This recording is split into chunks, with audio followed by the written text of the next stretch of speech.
I've done over 100 solo backpacking trips, and solo backpacking will teach you things that group backpacking simply never will, because everything out there lands on you alone. The fear, the decisions, the problems, the solitude, all of it, yours. Here's what 100 solo trips taught me the hard way.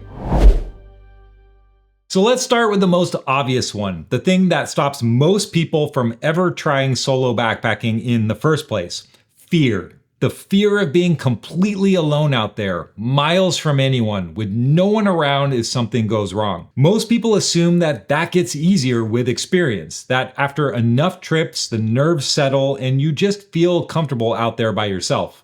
That hasn't been my experience. On my very first solo trip, I heard something outside my tent in the middle of the night. Heavy breathing, movement, something sniffing around the perimeter. I froze completely, didn't move for probably 30 minutes. Finally worked up the courage to unzip and peek outside.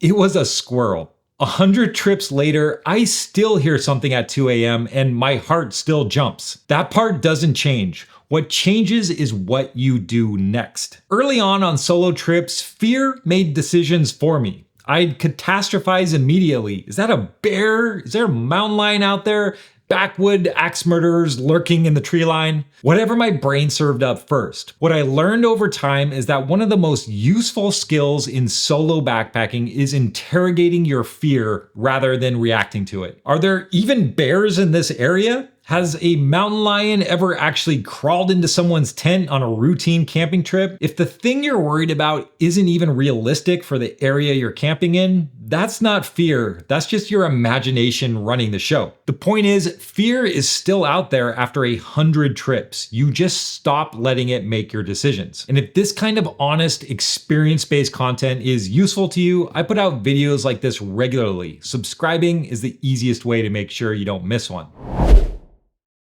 The other question I get constantly about solo backpacking is some version of, but don't you get lonely? And it's a fair question. You're out there for days with no one to talk to, no one to share the experience with. So here's my honest answer after 100 trips. Loneliness and solitude are not the same thing. And most people don't know which one they'll encounter until they're actually out there. Sometimes you hit mile 3 and the novelty of solo backpacking wears off and you genuinely wish there was someone else out there with you. Other times you feel completely at peace with the silence, just you, the trail, no one to answer to. Early in my solo experience, I got both, sometimes on the same trip. What I didn't expect was that loneliness, while it showed up, was usually temporary. There's kind of always something pulling you back into the moment out there, a camp task, a ridge to scramble up, an epic view, and if you let it, the loneliness just passes. What replaced it was something I couldn't access any other way, a kind of quiet that I still can't fully describe. Some people go out solo and discover they love it.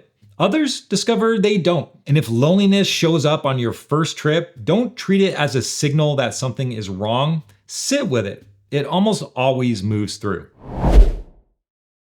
Here's one that I don't think gets talked about enough, and it's the one that catches most people off guard the first time they're actually out there alone. When you solo backpack, everything lands on you. Not some of it, all of it. In a group, you're never really making decisions alone. Someone pushes back on that sketchy river crossing. Someone else thinks you should turn back before the weather turns. The weight gets spread around. Solo, there's none of that. You're deciding whether to traverse that exposed ridge, whether to cross that river, whether to push on or bail. With no one to sanity check you, no second opinion, no one to share the weight of getting it wrong. And it's not just risk, it's every problem. Water sources dry up, your tent pole snaps, wrong turn 3 miles from camp, all of it lands on you to solve in the moment when you're tired and hungry and maybe not at your sharpest. What I didn't expect is what that does to you over time. You don't get to defer to anyone. You figure it out. And somewhere in repeatedly solving problems that are entirely yours, you find out that you're more capable than you thought. Not because you're special, but because you had no other option. And that's not something you can find out any other way.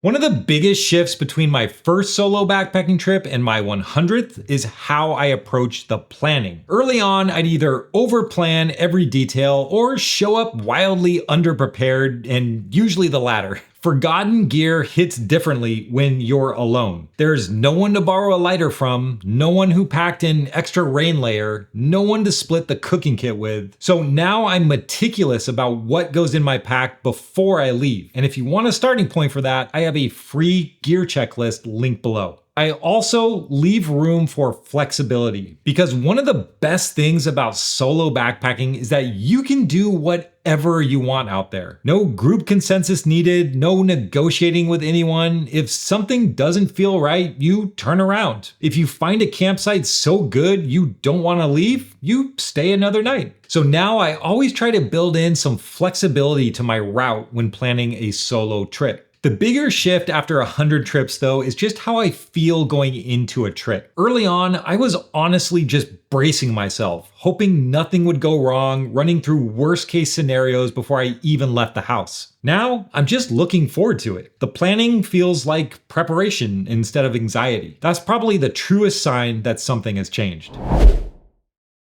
So when I first started solo backpacking, I thought it would basically be just kind of a way to challenge myself, prove I could do it. What I didn't realize going in though is how much you actually get out of it beyond that. There's the obvious stuff, the freedom, the flexibility we already talked about, nobody dictating your pace, your route, your schedule. But there's also something that builds quietly over time. Every fear you push through, every problem you solve on your own, every trip you complete alone, it adds up. You come home from a solo trip feeling like you actually did something, not because you bagged a peak or crushed miles, but because you went out there alone and handled whatever came at you. After 100 trips, I can say that solo backpacking has done more for my confidence and self-reliance than almost anything else I've done. You find out what you're actually made of out there, and not because the trips are always hard, but because when it is hard, there's no one else to carry it for you. And that starts on trip 1. The first solo trip is the hardest, the most uncertain, the loudest, the most uncomfortable. But that's also where everything begins. Every trip after that gets a little easier, not because the wilderness gets more forgiving, but because you get more capable. And if you're thinking about taking your first solo trip, one of the best things you can do is make sure you're actually comfortable out there. And this video walks through the 5 comfort items that made a real difference on my trips. So